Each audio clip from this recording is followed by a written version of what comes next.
usa ka katawhan.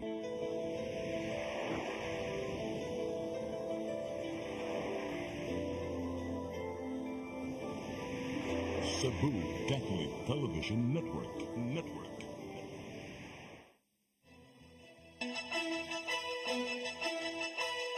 Uluhan sa mga balita sa Sayri 47. Tunga sa milyon ka pesos nga premyo ni Lapu-Lapu City Mayor Junard Ahongchan sa pasigarbo sa Subo 2024 gidonate sa simbahan sa Ulangan.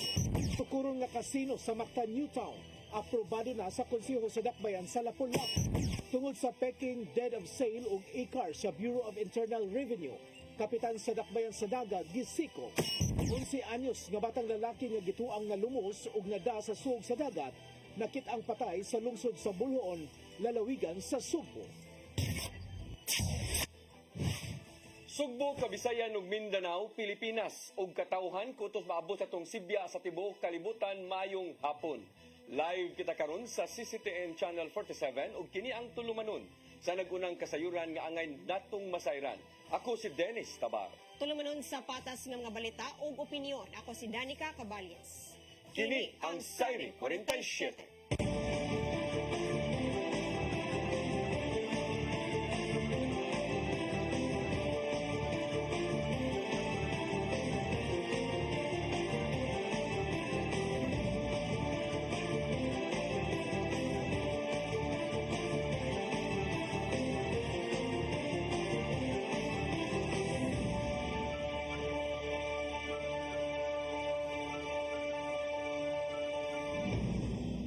Ug karon sa kompletong detalye sa atong mga balita, Archdiocese of Cebu mihangop sa kasagmuyo sa grupo sa mga babaeng abogado sa wali ni Father Crescenciano Ubod. Nasuta sa kadagkuan nga nalitok ang bahin sa maong wali sud sa dugay ng panahon. Ang kasayuran ihatod ni Gian Navarro. Anong mahunong magagigugma tungod lang kay mangulata siya? Pagpakulata lang. Tungod ba kay musuyop siya? Pasuyo pa lang na, mamatay ramang gina madugay. Matukhang pa na. Nya higugmaan lang yapon bisag tuan nas prisuhan. Higugmaan lang yapon. Kini ang bahin sa nimong wali ni Father Crescenciano Ubod sa San Vicente Ferrer Parish, lungsod sa Liloan, nga nimong hisgutanan na sa social media. Butang nga gikabalakan sa Cebu Lady Lawyers Association konsela ang portion sa mga wali nga gimong sumsuman sa tanan. Sa gipadalang pamahayag sa sela kagahapon, gikasagbuyo nila ang giingong pagpalabi sa pagkaabusado sa kapikas aron magpabilin ang relasyon. Samtang giawhag nila ang simbahan sa pagsusi sa mga wali nga giingong nagtolerate sa pagkaadis-adis o pagkabarumbado nga kapikas sa kinabuhi. Giangop pinon sa habig sa Archdiocese of Cebu ang mong reklamo o kahingawa gikan sa sela. Gibutyag sa tigmamabang si Monsignor Joseph Tan nga sa dihang gipatawag sa Chancellor sa Archdiocese si Ubod, may depensa nga nagagikan sa karaang wali ang maong video. Kay wala siya nakahisgot nimbag uhay lang bahin sa mga nabiktima sa pagpangabuso. Kitataw ni Tan nga sukad na sukad wala gitolerate sa simbahan ang buong bating binuhatan sa bana o asawa. Walang pamingon nga atong gilabanan si Father Chris, pero lang ta nga ipa-review ang homily o ipapaminaw sa kinatibukan kay basig wala matiwas og paminaw kanalang clipping sa YouTube or sa TikTok niya basig mo nakapaghatani kay definitely ang simbahan din yun mo tolerate og kanang abuse against women in the context of domestic violence kita mo tugot anak. Itambag ang Archdiocese gato sa publiko nga mas mayong ukayon ang gigikanan sa mga viral video clip ni Father Ubod. Kay pinaagi sa pagsabot sa tibuok wali sa higayong matultulan na diyan na makita ang tinuod nga punto nga mao ang pagsalbar sa relasyon sa magtiayon. Karong gihangop nila ang gibati sa sela. Giawhag usab ni Tan ang ubang mga Katoliko nga mahimusab nga mudangop sa buhatan sa arsobispo kana kung malain man sa mga gipambutyag sa pari atol sa iyang pagwali samtang nagmisa. For all other homilies na dagani maminaw nga malain o para niya sa iyo po dili mao, there is always recourse to the bishop's office na magpakisayon o ipatawag ang atensyon kung mapamatauran nga doon nagisayop ang pagwali sa pari. Dugang pagtambag sa Archdiocese nga mas maayong kapanaminan ang mga gipambutyag sa pari sulod sa pulpito atol na sa sagradong kasaulugan. Gian Navarro, CCTN News. Premyo ni Lapu-Lapu City Mayor Junior Dahong Chan sa iyang pagdaog isip second placer sa Best Mayor's Introduction sa Pasigarbo sa Sugbo, gidonate ngadto sa simbahan sa Olanggo. Samtang sa laing balita, nagpabiling top 1 performing mayor si Chan sa Boses ng Bayan survey nga gipahigayon ni adtong Hulyo. Ang kasayuran hatod ni Crystal Joy Pelerca. Human madawat niadtong Lunes ang 500,000 pesos nga premyo isip second placer sa Best Mayor's Introduction ato sa Pasigarbo sa Sugbo 2024 kaganihang buntag. Gidonate ni Mayor Junior Dahong Chan ngadto sa St. Agustin Parish sa Santa Rosa, Olanggo Island ang maong kantidad nga nagselebrar usab sa ilang kapistahan karong adlaw. Matod sa mayor nga ang maong kantidad gamiton sa pagpahuman sa kumbento sa maong simbahan tungod kay taod-taod nang nadilatar ang pagpatrabaho niini tungod sa kakuwang sa pondo. Gipanghinautan sa mayor nga sa maong kantidad mapahuman na ang kinahanglang trabahoon sa mas daling panahon. Samtang sa laing balita, nagpabiling top 1 performing mayor sa Cebu Province si Mayor Chan alang sa Boses ng Bayan survey para sa second quarter sa tuig 2024 nga gipasiugdahan sa RP Mission and Development Foundation Incorporated. Ang maong survey gipahigayon ni adtong Hulyo 1 ngadto sa 10 ug 10,000 ka mga tawo ang nipartisipar sa maong survey. Ang mayor sa Lapu-Lapu nakaangkon og 90.1% nga rating ug kauban niini nga nag-top 1 mao si Talisay City Mayor Samsam Gulyas nga may 90.0%. Mato ni Dr. Paul Martinez, ang Global Affair Analyst ug Executive Director sa RPMD, nga ang kriteria para ma-evaluate ang maong mga mayor mao ang ilang public efficiency, transparency and accountability, community engagement, infrastructure development ug environmental sustainability. Lakip na usab nga gisukod ang health safety protocols, pagpalambo sa edukasyon ug youth programs, economic developments ug cultural and recreational programs. Mahinumduman nga niadtong unang quarter pareho usab nga nagtapuan si Chan ug si Gulyas. Samtang usa-usab sa 8 nga nagtapuan sa House of Representatives sa Central Visayas, mao si Lapu-Lapu City Lone District Representative Congresswoman Cindy Chan nga may 90.9% nga rating. Crystal Joy Pelerca, CCTN News. Kapin 700 ka mga solo parents sa syudad sa Mandawi unang nakadawat og 12,000 ka pesos nga cash assistance karong tuiga. Kini human nga hingpit nang napasar ang ordinansahon kabahin sa matagbuan nga allowance. Ang kasayuran ihatod ni Mary Rose Sagarino. Hingpit nang gipapasar sa Konseho sa Syudad sa Mandawi ang ordinansahon maghatag og 12,000 pesos nga cash subsidy alang sa indigent solo parents. Kini nagtumong sa pagsuporta sa mga single parents sa ilang mga gastuhon og financial obligations. Karong tuiga, kapin 7 centos ang na-validate na unang makadawat sa assistance. 12,000 sila malamsam karong November mahatag. So retroactive na for the year. Iya, retroactive na.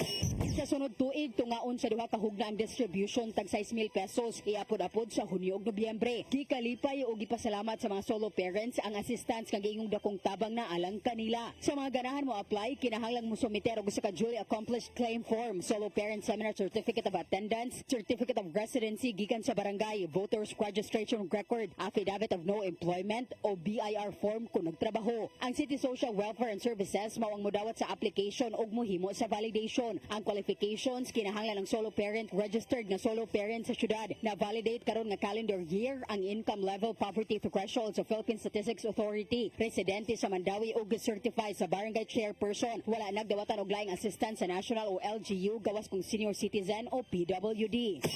Mary Rose Sagarino, CCTN News. Magpatabang ang Office of the Vice President sa buhatan ni Lanao del Sur Representative Zia Adyong aron maduso ang gipangayong pondo sa buhatan sunod tuig. Kinihuman gisibog sa Kongreso sa laing petsa ang deliberation sa gipangayong annual budget sa OVP. Matod silang tigpamaba nga si Attorney Michael Powa nga wala pay petsang gihatag kung kanusa magsabot silang Adyong o Vice President Sara Duterte alang niini. Si Adyong mao ang designated sponsor sa gipangayong pondo sa OVP sunod tuig. May numdumang nahimong init ang isgutanan tali nilang Duterte ug pipila ka mga kongresista atol sa budget hearing sa Kongreso kagahapon.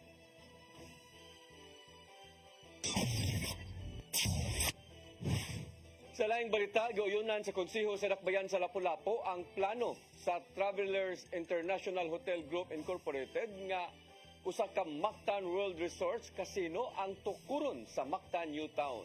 Napili ang maong kompanya nga tukuran kini sa dakbayan tungod sa kadaghan sa mga turista nga moabot diha sa ilang lugar. Ang kasayuran ihatod ni Crystal Joy Filerca. Giaprobahan karong adlaw sa konseho sa Lapu-Lapu City ato sa ilang regular session ang giplanuhan sa Travelers International Hotel Group Incorporated nga Mactan World Resorts Casino nga tukuron sa Mactan, Newtown.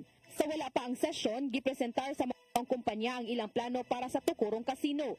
Nakita nila nga ang Mactan Newtown mao pinaka-strategic nga lugar para sa giplanuhang negosyo. Gani ang Mactan Cebu International Airport may usa sa dakong aspeto nga ilang gikonsiderar kung anong gipili nila ang Lapu-Lapu City. Kini tungod kay nakita nilang nagkadaghan na ang mga langyaw nga turista nga mga pasahero sa MCIA ug kini mao i-target nilang customers. Samtang pipila sa mga gipresentar nga mahimong epekto sa mga kasino sa Dakbayan, mao ang estimated 243 million pesos nga real property o local business taxes sulod sa 5 ka tuig. Mahimo usab nga priority beneficiary ang Dakbayan sa Mactan World Resorts Foundation, dugang nga turista ug makahatag og panginabuhian sa mga molupyo sa Dakbayan. Apan taliwala sa gipresentar nga maayong epekto niini, pipila sa mga nahimong kabalaka sa konseho mao ang kaandam sa Dakbayan sa pagdagsa sa mga turista ug ang traffic. Giklaro usab ni City Councilor Attorney Susan Linda Baring kung aduna bay kasiguraduhan nga iprioridad ang mga residente sa Lapu-Lapu City nga makatrabaho sa maong kasino.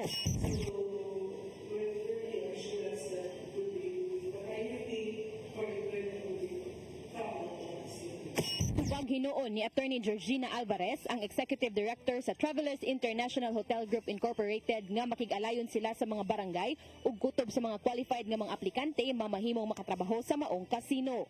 Samtang gisiguro usab ni City Councilor Arian Yap nga bisan og regulated kini sa PAGCOR, kinahanglan nga aduna usab sila'y kaugalingong security measures. I would like to know if on the side of travelers and related hotel groups, do we have our own security measures considering our present issues right now with gaming corporations? So it will be regulated by PAGCOR, but it would be also nice that we also have our regulatory here in our city to avoid those instances.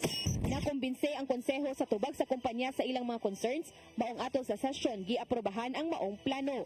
Matod sa project engineer, kung makompleto na ang ilang mga rekisitos, masugdan ang pagpatukod sa maong kasino sa unang quarter sa tuig 2025 ug ablihan kini sa tuig 2026. Crystal Joy Filerca, CCTN News. Nagsugod na ang direktang commercial flight gikan sa Mactan Cebu International Airport sa Lapu-Lapu City paingon sa isla sa Bantayan.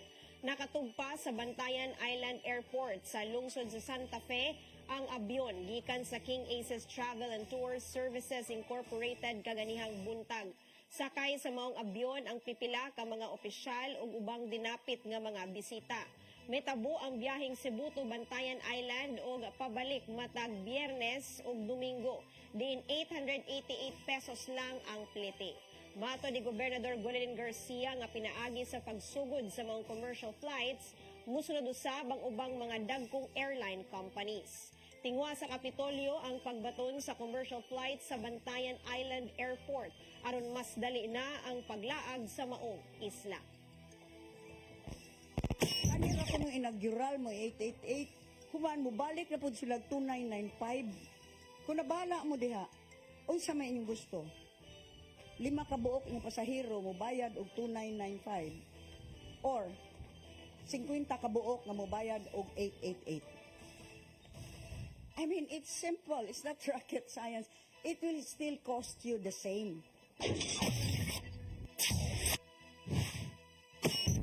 Musunod, tungod sa Peking Dead of Sale ug e-car sa Bureau of Internal Revenue, kapitan sa Dakbayan sa Naga Gisiko, kanaog daghan pa mga balita sa pagbalik sa Sayre 47.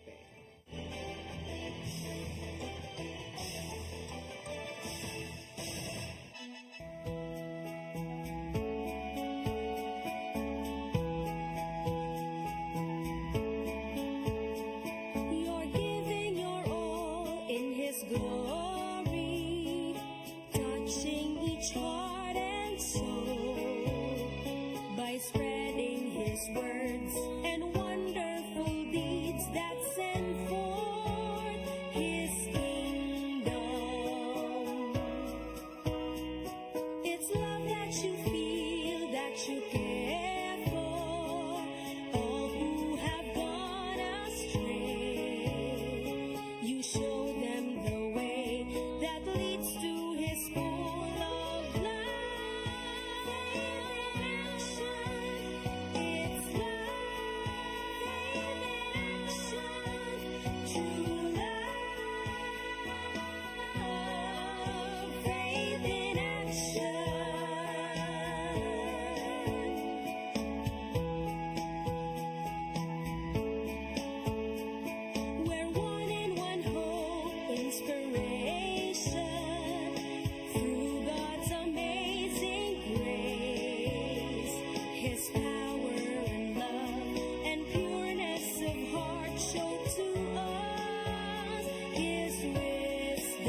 Discover the beauty of the Philippines.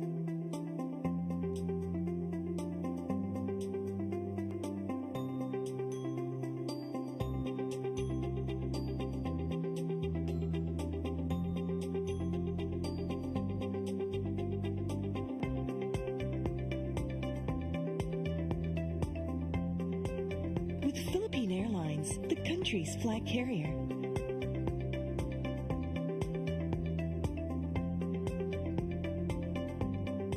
The airline that lets you feel the warmth of the nation.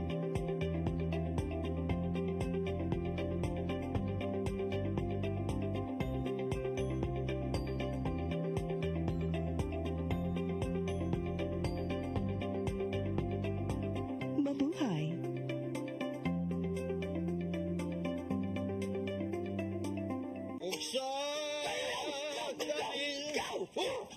Unsa man kang tambula kam kalit lang abot nalandigan ni ron.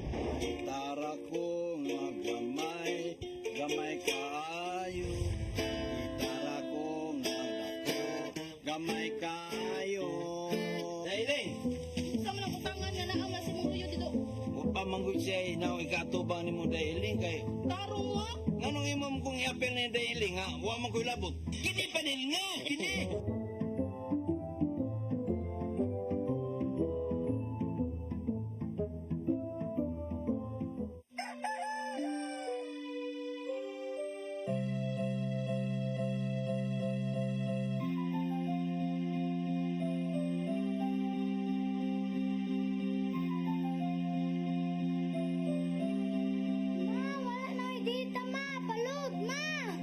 Sorry ma'am, na-late ko.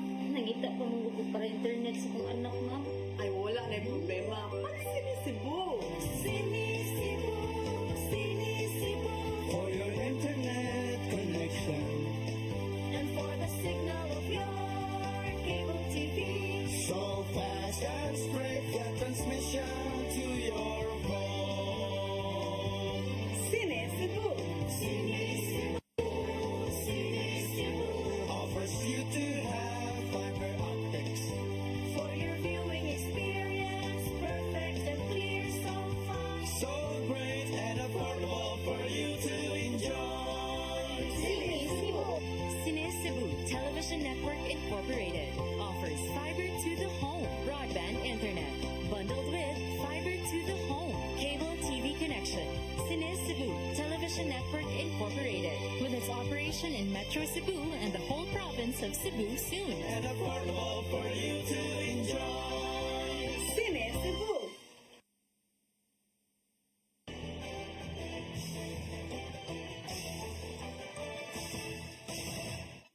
Balik sa ato mga balita, Kapitan sa Dakbayan sa Naga gisikop sa NBI 7 tungod sa peaking deed of sale.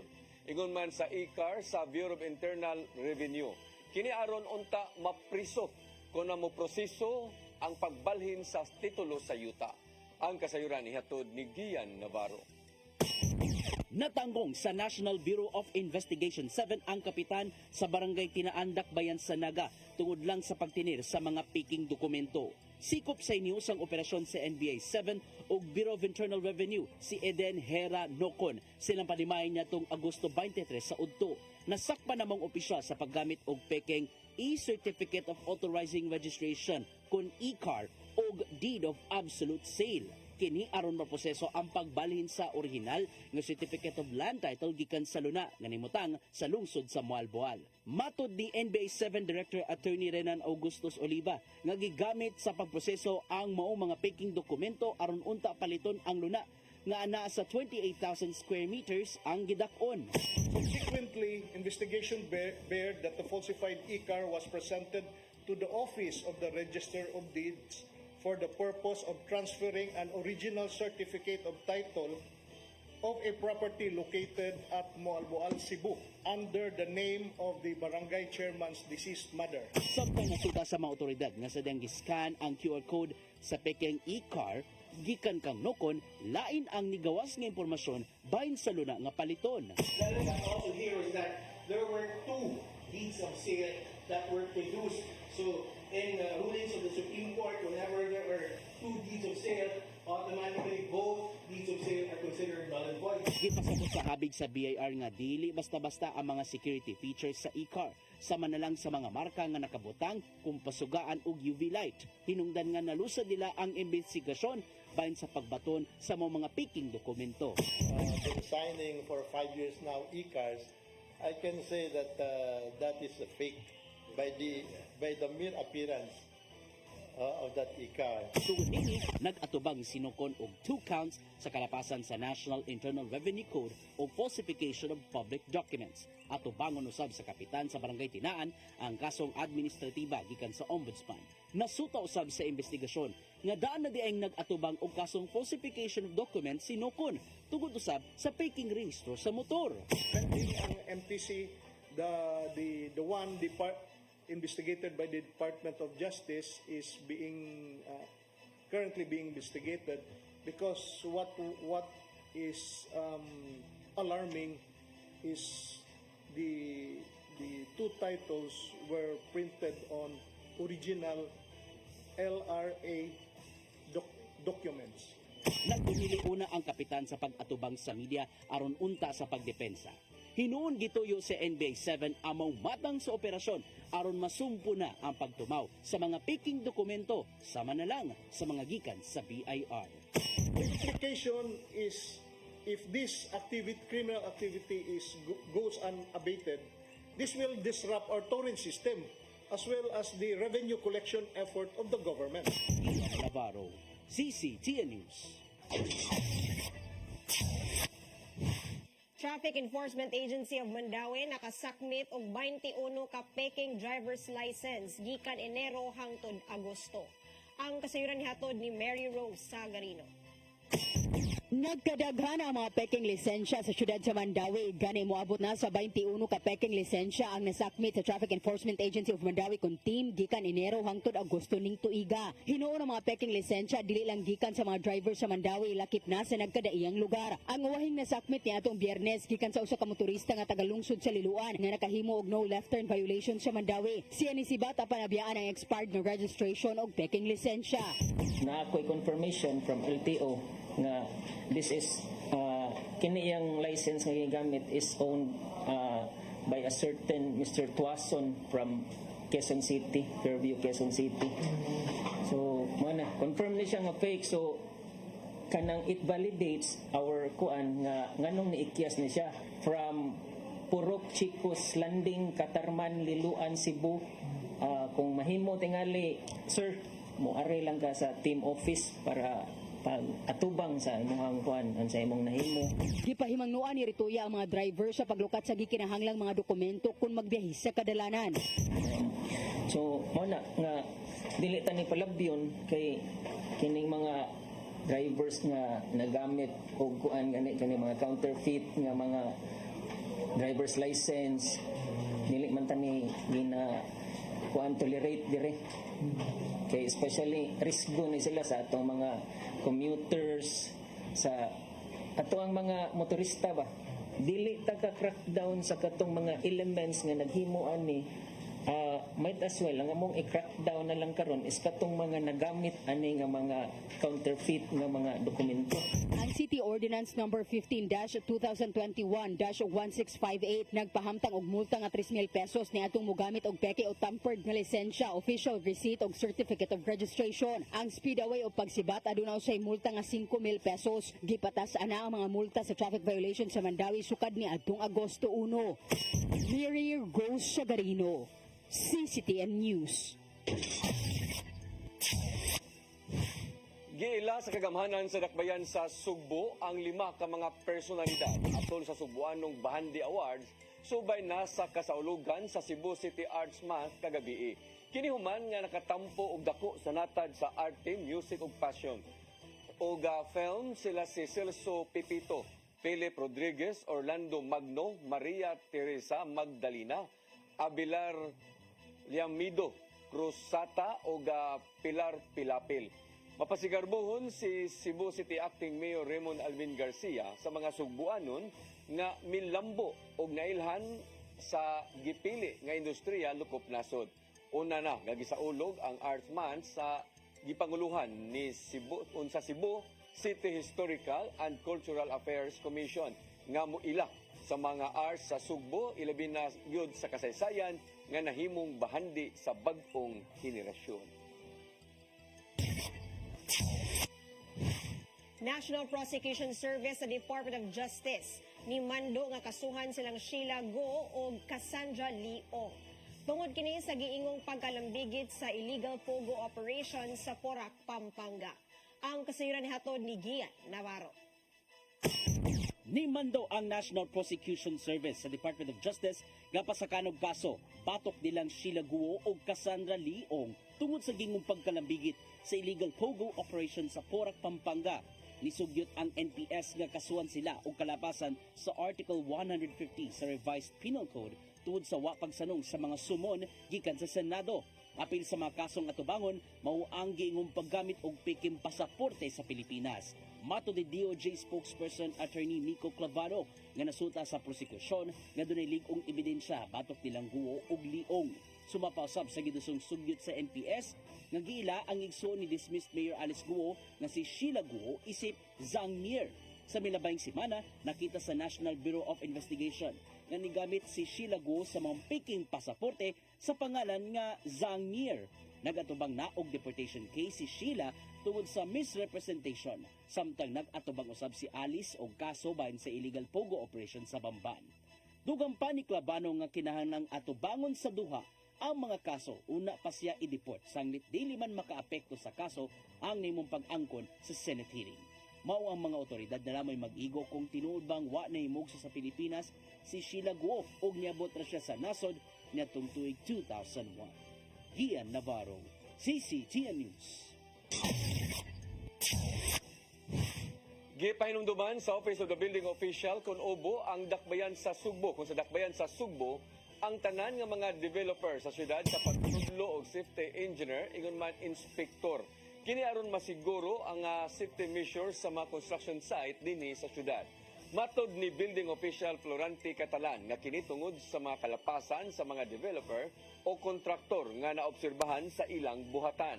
Labing uwahin ni ini nga gitrabaho ang 37 ka andanang Losima Residences nga gitukod sa Babana Properties diha sa Barangay Hipodromo. Matud ni Catalan nga gikinahanglang adunay full-time safety engineer o project inspector sa construction site. Kini aron malikayan ang bisan unsang aksidente ilabi na sa mga trabahante.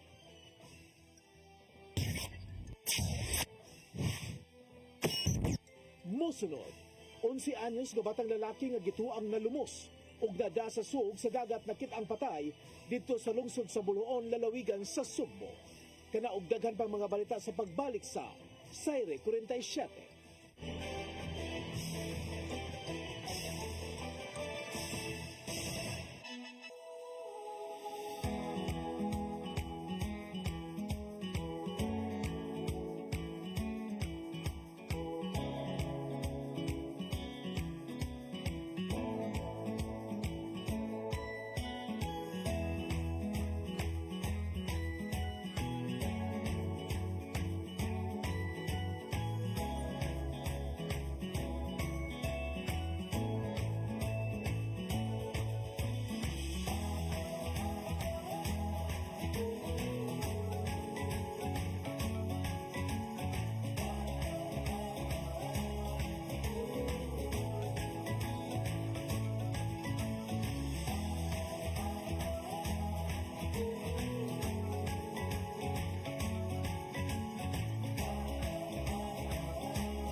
Discover the beauty of the Philippines.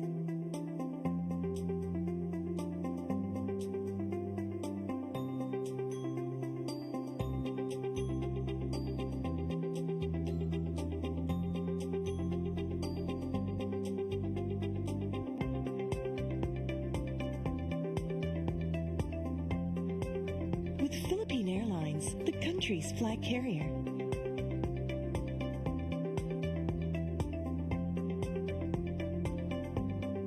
The airline that lets you feel the warmth of the nation.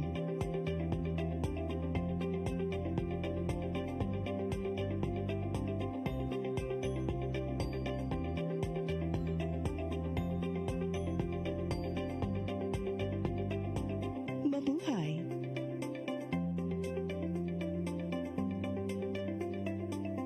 Miko George! Oh, ako? Naon sa maning tanawan niyo?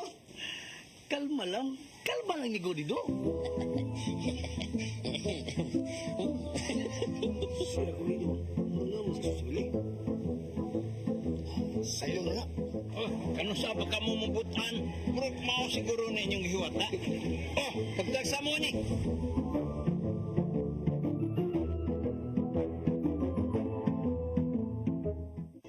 Come October 4, 5, and 6, another gathering will be held in Cebu City, the first National Charis Conference, which is open to all charismatic communities, realities, and expressions. Hosted by the Brotherhood of Christian Businessmen and Professionals, the event will have interesting workshops and topics to help us grow in our various charismatic gifts and charisms. Watch out for more details about this event from our host BCBP in the coming days. Meantime, let's be ready to join these gatherings and pray for the outpouring of the current of grace in the Philippines.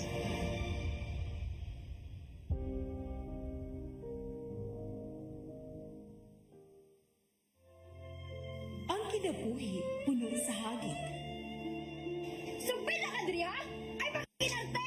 Magdita ka! Puno sa pangutana. Bata pa gani ka tayo? Nagpuyab-uyab na ka? Kinsa man ang mga sakitin ako din ay karoon ng kinsa! Kung sibuti mo'y pasabot na di. Puno sa luha. Pagpili pa, ako nga imong anak o kanay imong mga babae. Kasuko. Yung lalakado pa. Ano itang ka ni Papa? Apan bisan mangit-ngit pa ang imong kalibutan, aduna pa'y nagpahiping kahayag. Aduna ka pa'y kasambungan. Mga lamang hanap na Dear Tatay, tunog na unlod na ngamong handuman. Wailain pagi aron masabtan nato ang Biblia. Kinahanglan nga doon na tayo relasyon kang Jesus. Hangtod sa lain natong panaguban, daghang salamat. Siya. Tunog na unlod na. I am the God that healeth thee. I am the Lord, your healer. I sent my word and healed your disease.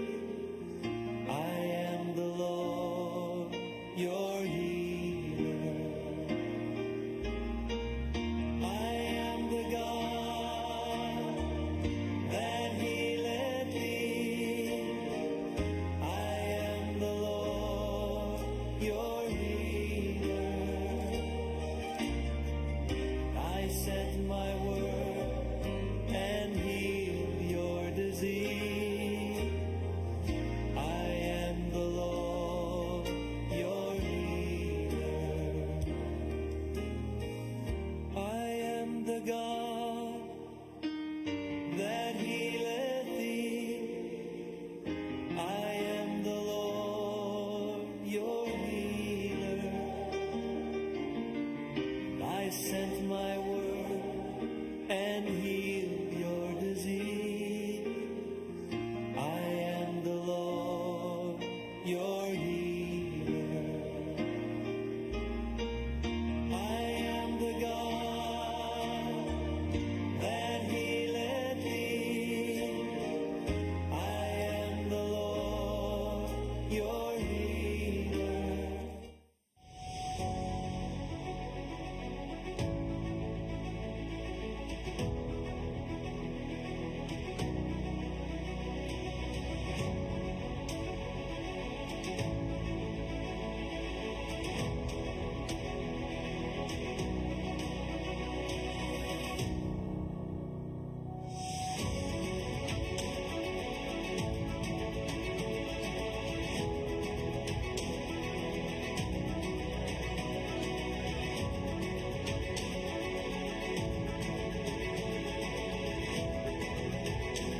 Balik sa ato mga balita, patay nang napalgan ang 11 anyos nga batang lalaki human gituo ang nalumos o nada sa kusog nga sug sa dagat dito sa Bulhoon, lalawigan sa Sugbo.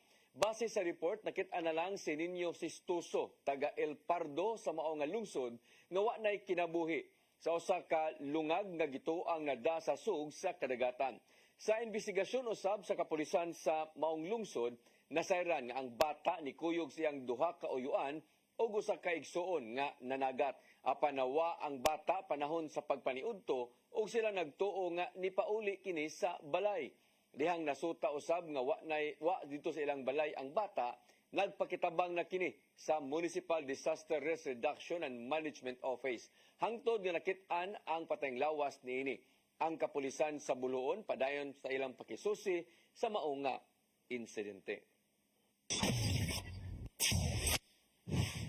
Gisusi sa Mualboal Police Station ang mikatap sa social media kalabot sa naghimo og laway nga binuhatan sa baybayon sa sitio Panagsama, Barangay Basdiot, lungsod sa Mualboal. Mato de Police Captain Brigido Paca II nga subayon kinsa ang mga naghimo niini. Naukay ang mga netizen sa mikatap nga video nga dunay naghilawas sa dagat bisan dunay tawo nga miagi sa ilang tungod. Padayon ang pakigalayon sa Mualboal Police sa mga tenant nga naa sa Panagsama kung dunabay nakailas sa duha. Samtang gipangsusi na usab ang mga kuha sa CCTV camera ug kung bag-o o dugay na kining nahitabo. Kung ilan na kini nga mailhan ug duna sila'y igong ebidensya nga magtumbok kanila, ila kining pasakaan og kasong public scandal.